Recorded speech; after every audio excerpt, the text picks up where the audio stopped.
Online மூலம் விண்ணப்பித்தால் 5 நாட்களில் சாதி சான்றிதழ் வழங்க நடவடிக்கை எடுக்கப்படும் என்று வருவாய் மற்றும் பேரிடர் மேலாண்மை துறை அமைச்சர் செங்கோட்டையன் தெரிவித்துள்ளார்.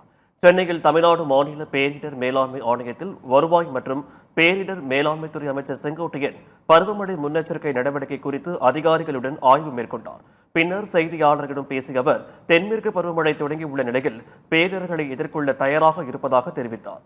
நீலகிரி மாவட்டத்தில் நிலச்சரிவை எதிர்கொள்ள ஹெலிகாப்டர் தயார் நிலையில் இருப்பதாகவும் கூறினார். மேலும் சாதி சான்றிதழ் 5 நாட்களில் வழங்கவும் பட்டாக்களை உடனடியாக வழங்கவும் நடவடிக்கை எடுக்கப்படும் என்றும் அமைச்சர் செங்கோட்டையன் கூறினார்.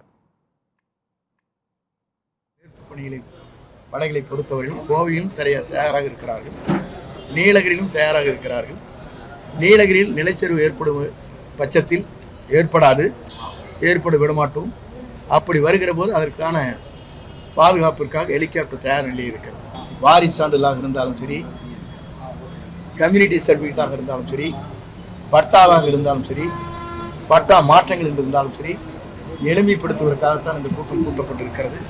ஒவ்வொருவரும் கொடுக்கப்படுகிற மனுக்களை ஆய்ந்து அதிலே ஆன்லைன் மூலமாக டிஜிட்டல் மூலமாக பதிவு செய்வது எது என்பதை முடிவு செய்வோம்.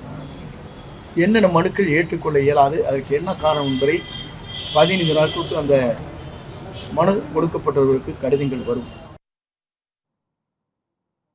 தொடர்ந்து பேசிய அமைச்சர் இந்தியா கூட்டணியில் தாவேகா இணைவது குறித்து முதலமைச்சர் விஜய் முடிவெடுப்பார் என்று கூறினார்.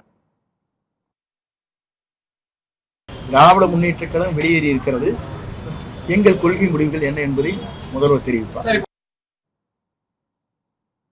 மேட்டூர் அணை 12ஆம் தேதி திறக்கப்படுமா என செய்தியாளர்கள் எழுப்பிய கேள்விக்கு பதிலளித்த அமைச்சர் செங்கோட்டையன், மேட்டூர் அணையின் நீர்பிடிப்பு பகுதிகளில் போதிய மழை பெய்யாததால் நீர்வரத்து குறைவாக உள்ளதாக தெரிவித்தார்.